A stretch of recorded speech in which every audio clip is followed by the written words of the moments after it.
I would like to start by quoting John from the New Testament in the Bible.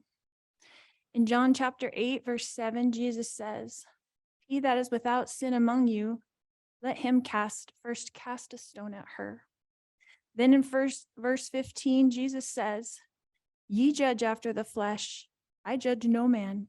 And yet if I judge, my judgment is true." Jesus knows me, and Jesus understands me. I mourn with all of you who mourn my children and Tammy.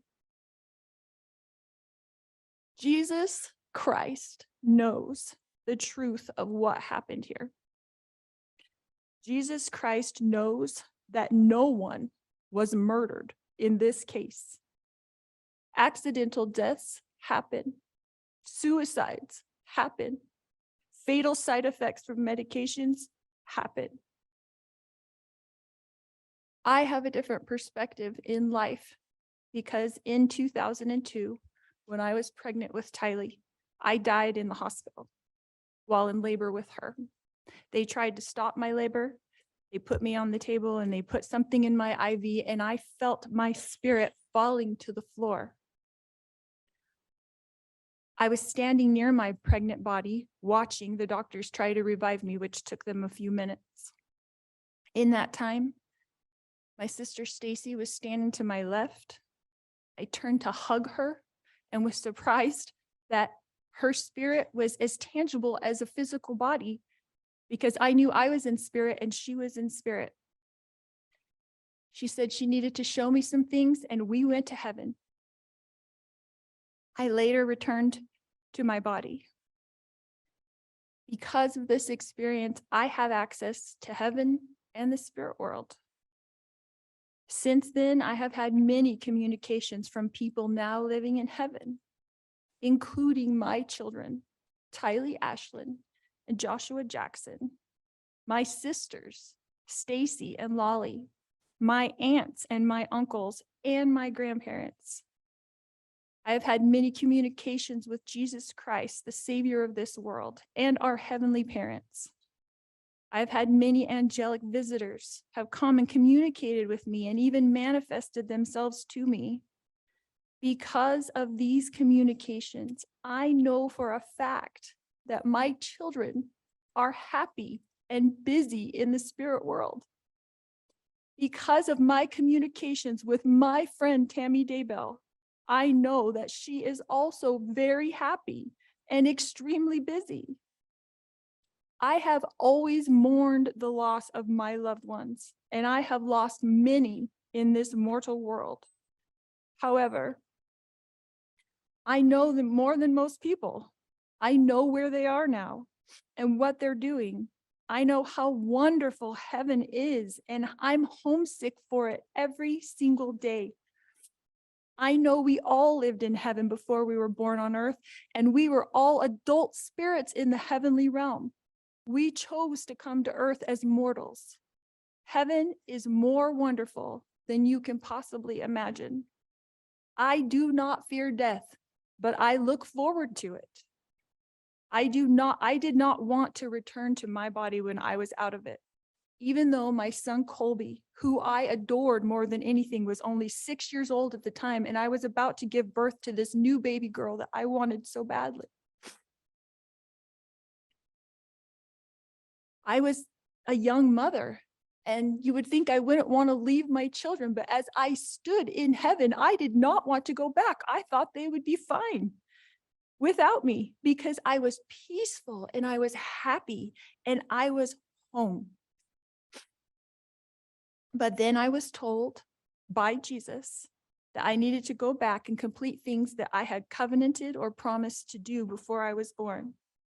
This caused me a lot of distress because I knew heaven was my real home, and I only wanted to be there. I was free from pain, emotional and physical. But then I was shown how I would help my children and others in the future. So ultimately, I did agree to go back to my body.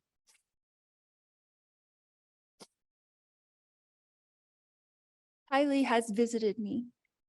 She is happy and very busy. Tylee is free now from all the pains of her life. Tylee suffered horrible physical pain her whole life.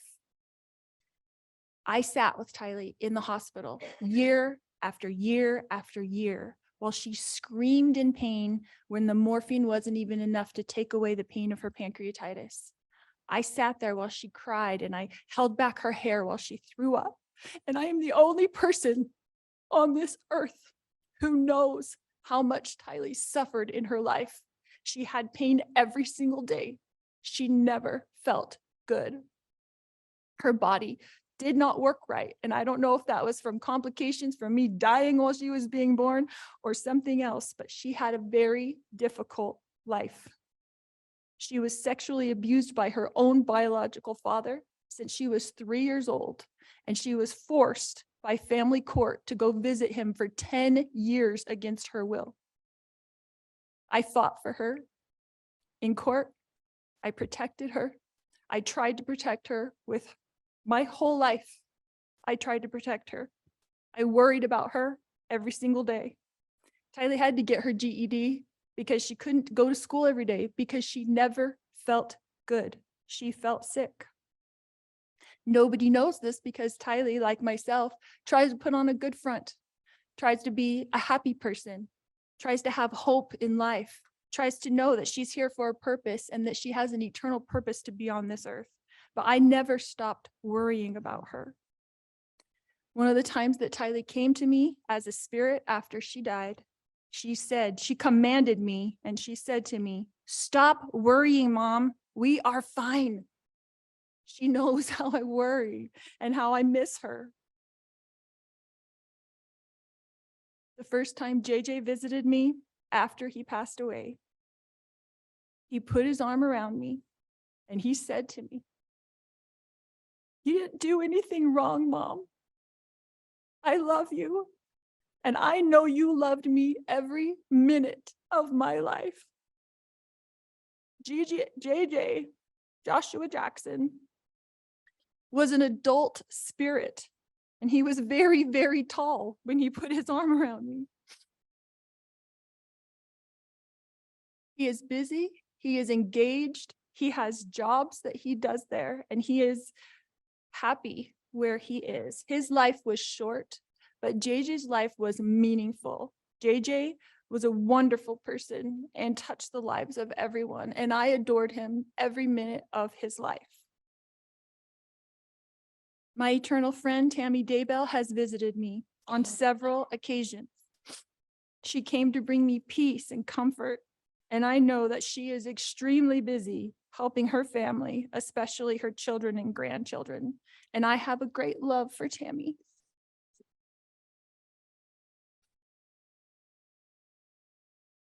My beautiful children, Tylee Ashlyn and Joshua Jackson, rest safely this day in the arms of Jesus. My wonderful friend, Tammy Daybell, rests safely this day in the arms of Jesus. And I look forward to the day when we are all reunited and I too will rest with them in the arms of my Jesus.